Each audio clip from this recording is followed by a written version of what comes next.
Bonjour. Aujourd'hui, je vous propose cette séance dans laquelle on va parler de l'évaluation diagnostique, l'évaluation avec laquelle on commence l'année scolaire. Donc, cette vidéo, elle est destinée surtout aux nouveaux profs, les profs débutants. Ça va vous aider, j'espère. Donc, l'évaluation diagnostique, comme vous le savez déjà, elle est très importante pour commencer l'année. Elle est importante aussi bien pour l'élève que pour l'enseignant. Au cours de cette vidéo, on va traiter les points suivants. Qu'est-ce qu'une évaluation diagnostique? Bien sûr, on doit donner une petite définition. Pourquoi il est indispensable de débuter le cursus scolaire par ce test? Comment élaborer une évaluation diagnostique? Quelles sont les compétences ciblées par l'évaluation diagnostique? Et bien sûr, quels sont ses objectifs? Avant de commencer à parler de l'évaluation précisément diagnostique, on va parler des évaluations. On a combien d'évaluations? Premièrement, l'évaluation diagnostique avec laquelle on commence. On a aussi l'évaluation formative.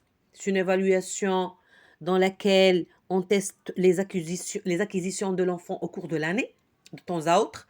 Et enfin, l'évaluation sommative, c'est celle qui va nous aider à voir une appréciation sur les acquisitions, est-ce qu'ils sont bien installés ou non. Donc, l'évaluation diagnostique et formative, ce sont des compositions, des tests qu'on ne doit pas noter. D'accord? Mais pour l'évaluation sommative, elle est bien notée.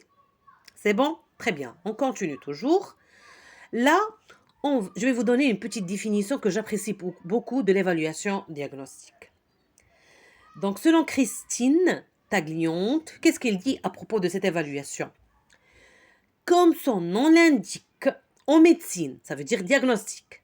Son rôle est d'analyser l'état d'un individu afin de porter un jugement sur son état. D'accord? On ne donne pas de jugement. D'accord? Il faut seulement avoir un avis sur son état. Est-ce que c'est clair? C'est la même chose pour l'évaluation diagnostique. Pourquoi faire une évaluation diagnostique? C'est ça ce qu'on va voir maintenant, ensemble. Premier point, évaluer le niveau de l'élève. On a besoin de savoir le niveau de chaque élève ou bien de l'ensemble de nos élèves. Identifier les difficultés de chaque étudiant ou bien de l'ensemble. Vérifier que certaines notions sont bien acquises. D'accord? Et bien sûr, le but de tout ça, c'est étudier le profil réel de la classe et constituer des groupes de niveau pour diminuer les écarts entre les apprenants. Donc, l'évaluation diagnostique, c'est surtout un moyen de connaître les points forts et les points faibles de chaque étudiant.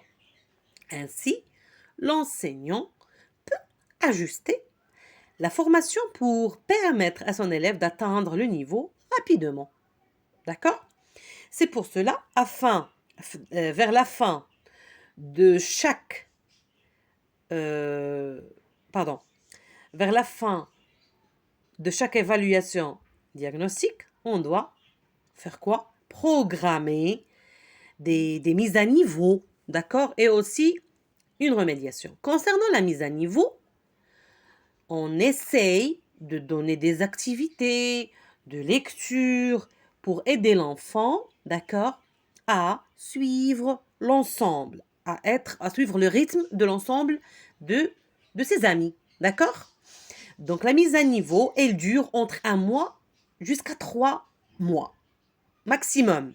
Mais pour la remédiation, on doit la faire au cours de l'année scolaire. D'accord? C'est ça la remédiation, la différence entre la mise à niveau et la remédiation. Maintenant, on va voir ensemble le but de l'évaluation diagnostique. Bien sûr, on l'a déjà vu, mais on va encore renforcer pour mieux comprendre. Le but de l'évaluation diagnostique est de mettre des outils à la disposition des enseignants afin qu'ils prennent connaissance des points forts et des points faibles, déjà vus, encore afin de construire la progression de l'élève, de préparer aussi des outils adéquats ainsi de suite. Les objectifs de l'évaluation diagnostique. Répertorier les erreurs, les dysfonctionnements et les décalages, les lacunes aussi. On essaye de remédier. Analyser et diagnostiquer le degré d'acquisition des prérequis aussi. Et aussi programmer une remédiation. Concernant les compétences ciblées par l'évaluation diagnostique.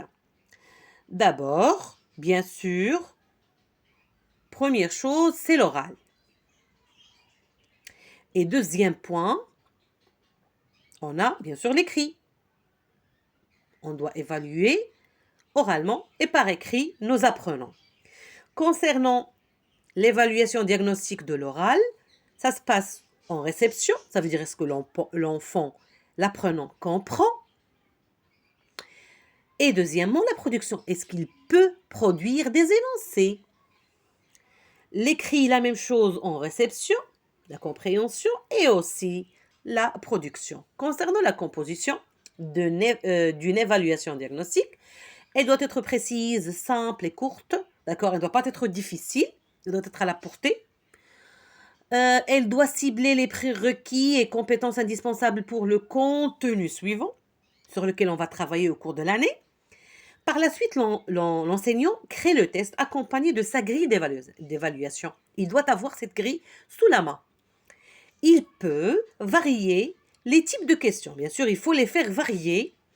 Questions choix multiples, questions fermées, vrai ou faux, pour donner des chances à tous les élèves pour pouvoir répondre. Sans oublier que ce texte pédagogique ne doit ni porter de jugement, de valeur, ni être noté, contrairement à l'évaluation sommaire. L'évaluation sommaire, c'est elle qui sera notée. J'espère que ce travail vous a plu et ça va vous aider, Inch'Allah. Je vous dis au revoir et merci pour votre attention. À la prochaine. Et n'oubliez pas de partager la vidéo avec vos amis et abonnez-vous si ce n'est pas encore fait. Merci encore.